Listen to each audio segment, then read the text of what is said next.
I'm basically in a phase of my life where I'm just trying to figure out how to sleep more and how to cultivate my root system. Similar to last time you saw me, but spending more time with my guitar. I always tell people that are in high school or just out of high school, don't forget that you can have more than one plant in your garden. When I was 19, I weighed the modalities of my true essence against each other, and music had infinite replayability. And a joke to me at that time was only funny once. I completely overlooked the fact that there's new listeners being born, there's new angles at a joke, a new leaf could grow. Then I put music up against coding video games. Video games had replayability, just like music. Video games had flexibility. You can make a sad video game, happy, funny, whatever.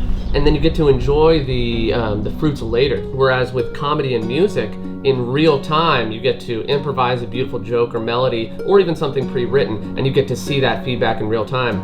I was a drummer at that time, on that ride cymbal cooking. That was so fun and exciting. And so I chose music. And that was a huge mistake. I'm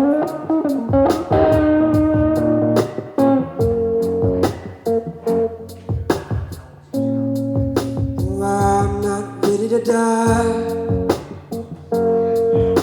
But closer than I was yesterday.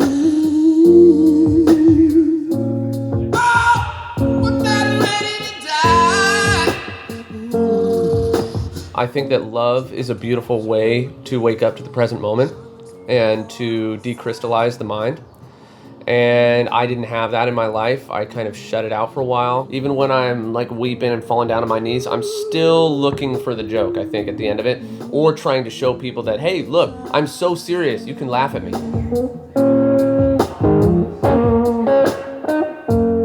I didn't take care of myself for a while, and I stopped playing the guitar. I didn't have the motivation to pick it up. It was a really spooky feeling to have the blues so deeply that you don't even want to sing the blues or play the blues. It's a strange void. I'm trying every day to get out of that void, out of that blue labyrinth, I like to call it, and back to dancing from laugh to laugh. If I can laugh with myself and be like, oh, I tripped up and I said the wrong lyric or whatever. If I can laugh at that, it's going to be easier for me to practice. Whereas if I'm like, oh no, I'm broken, I can no longer speak the ancient language, then if I take myself seriously, it's going to be it's going to be a heavier mountain climb.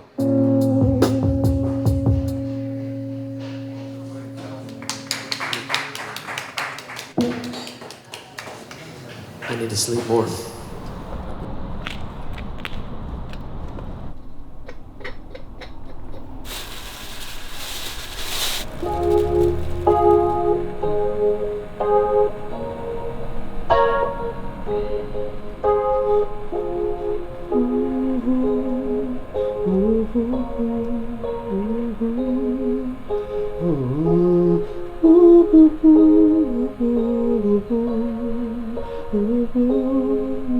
I ate every meal by myself, basically, for a decade.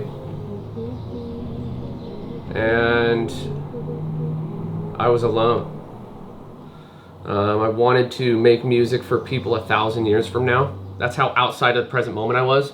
I hang out with a lot of woke, philosophers in Portland, and they're so in the present moment. And then here I come, hey guys, I've been alone trying to make music for people 1,000 years from now. Oh, you could wear those fancy suits without me. Oh, pretty soon this Jedi might be leaving. I wanted to know what was it like to be Pythagoras in that cave and figure out those paint by dots. And I didn't. I'm an idiot. I don't know chords and I barely know scales and I'm ridiculous. I'm an illiterate composer. But you don't have to know how to write to speak beautifully. Anyway, so after 10 years of living in my mom's house, my 20s, I didn't kiss anybody, dog. I'm glad that's on video. So when I took that break from the world, in a sense, when I re-entered society, I would just go into these open mics and just fucking...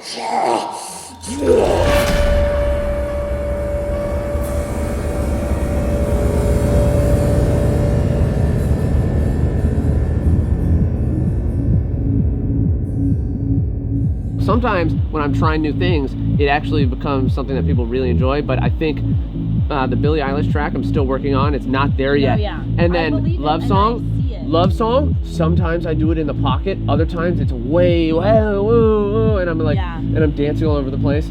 I think that song, maybe this is what you're speaking to, is a little bit more humble in its approach. Love Song or? Love Song, yeah. Pro tip, every elevator has a secret kick drum, okay? If you look down here, oh, there it is. If I don't have an audience on a pretty regular basis, I actually will disappear and become a ghost. I become really sad, I curl up in a ball, I'm like, I don't know, what is my purpose?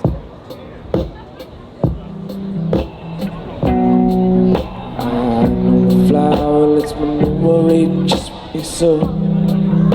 Oh, can you hear it ringing in my ears?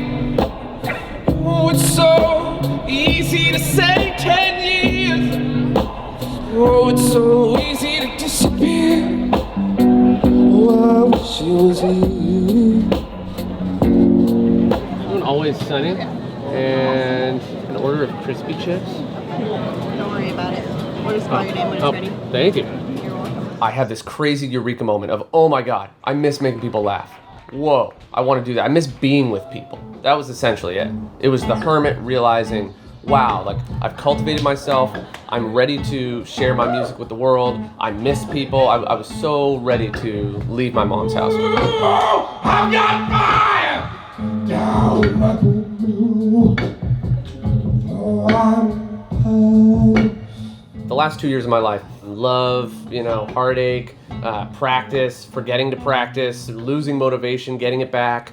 I like to talk about my third eye sometimes, that the third eye is kind of, it's who you are, it's your body-mind harmony, it's a lot of things. And my third eye vision, my musical precision, has gone blurry. And I want it back in a hurry. And if you want it back in a hurry, it's going to take a little bit longer. And so these days, one way of kind of summing up what I'm doing and what I'm up to is just getting back to enjoying the dance and getting that precision back that I enjoy. I think every day that I'm in the world, it's I'm starting to come back to balance as to what the collective unconscious is, yearning to hear. The hermit on the mountain finds one thing funny, and the multitudes find another thing funny. And so I'm getting my metal detector back every day, but it's a slow process. My sister was kind of descending into zombification, and I wanted to give her some kind of book that could help her. So I fell in love with philosophy and with wisdom, and now I have too many books. This is my sister. Wow. She's in there. And everywhere. Every time I see like an owl flying around or a bird, I think it might be her. I got a call one day from my mom, and she was just like, yo, can you handle some heavy news? And I immediately knew. My sister was 3 years older than me. She was a fencer. She studied theoretical physics in her free time. At one point struggled with drug addiction and made her way out of that. And then a kidney stone came out of nowhere and took her down.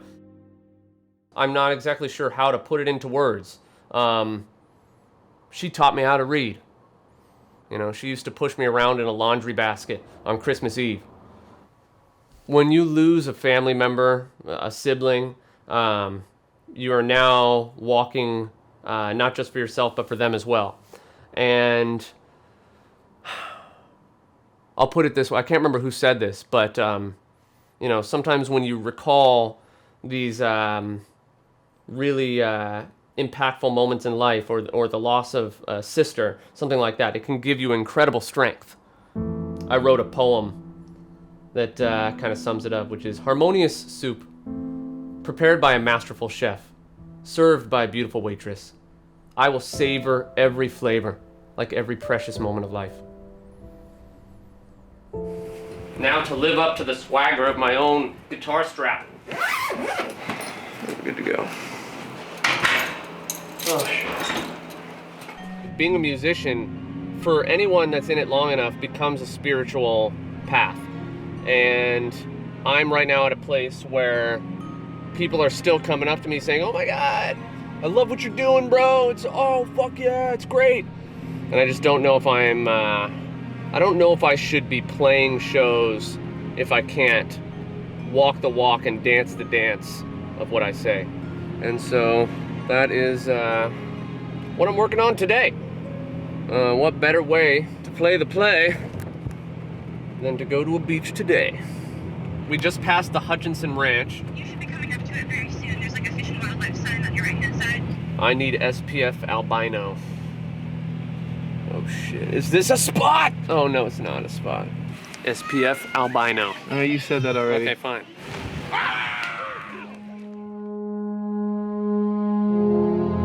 Right when the quarantine began on March 13th, I showed my first symptoms, and it was gnarly. On day 11 of COVID, I thought I was gonna leave Earth. I couldn't breathe, I was shaking, I thought I was about to die. I thought about taking it into my own hands, and two things stopped me. This idea that if I leave Earth, that's 8 billion assumptions, that these people on Earth don't enjoy what I do or might need what I do, and I don't wanna make 8 billion assumptions. Careful, there's dog poop right there. Oh, nice. You know. Do you have your own mic? Yeah, I did. Okay, cool. Put that in your stand.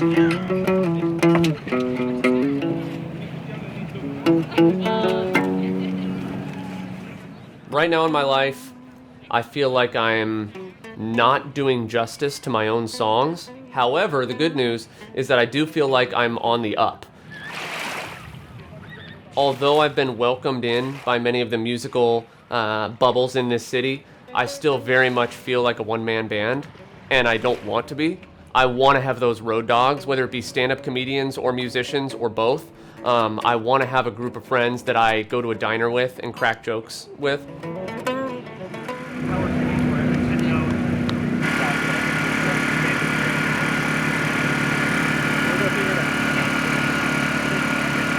I like to think that my sad songs and dark humor belongs at a beach at 10 in the morning.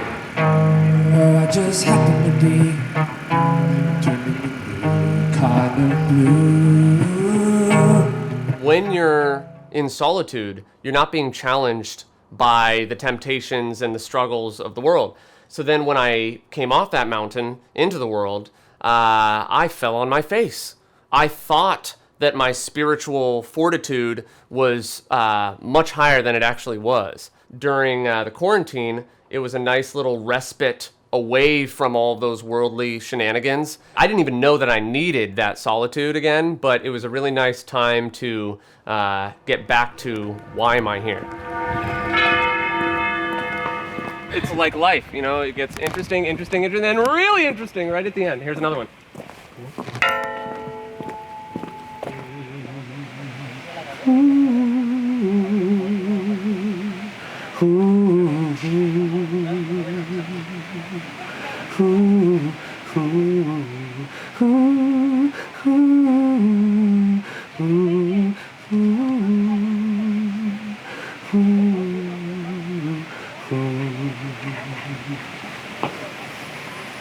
When it's wet, this moss will randomly have raindrops falling, and as the raindrops are falling, you can slow down time, and you can slice the raindrop with your finger.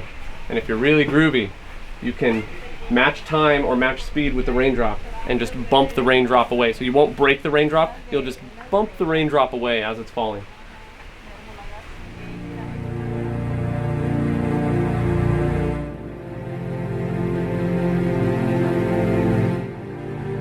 When I experienced solitude this time, it was with much more context. I was very much more acutely aware of what I was missing out on. I feel like I bring a pretty intense energy to social situations, and I'll wrongfully assume sometimes that somebody else's life is so beautiful, and if I were to reach out to them or say, hey, can I hang out with you guys? It sounds like you're having a cool hangout, can I come? I feel like my energy might disrupt that. Basically, I have people that care about me in this world, and it's very clear to me that there's a family here in this city that really love me, and I love them, but I still hesitate to to embrace this idea that they want me around.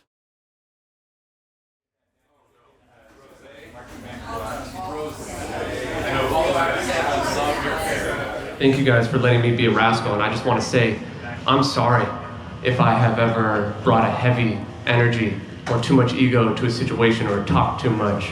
I've never formally apologized for that on stage, and I felt like that's something I wanted to do tonight. Maybe I don't need to. I love you guys. Here's a song. It's called No Reflection. It's like we're all Sisyphus pushing that boulder up that hill. And my extension of that idea is that, we're all these parallel Sisyphus, pushing that boulder. And we all know people that are complaining about that, but oh my God, this boulder's really heavy. Oh my God. It's like, man, could you chill? We're all pushing a boulder. Okay, let's whistle. Let's dance up that hill. Nothing in the mirror. Oh, nothing getting clearer. Jumping that gun with Mother Superior.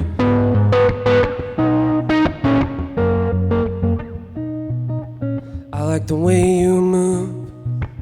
I like the way your karaoke had nothing to prove. I wanna know the taste. Don't you know this broken Jedi just needs something to chase? All my life, oh, I've been looking for somebody like you.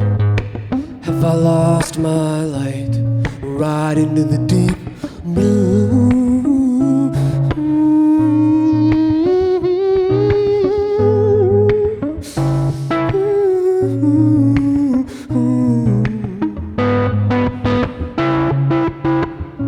Will I live long enough to see you? Oh, do you remember those days? Laughing our way down a staircase. Do you remember that time? I saw those moonstones in your eyes. It's so hard to risk another. Oh, you're such a divine lover. When you're on the microphone, it's a great power and it's a great responsibility to write poetry, to speak words for the people, and these words are magic. And so, yeah, I'm excited to push that boulder up the hill for the rest of my life.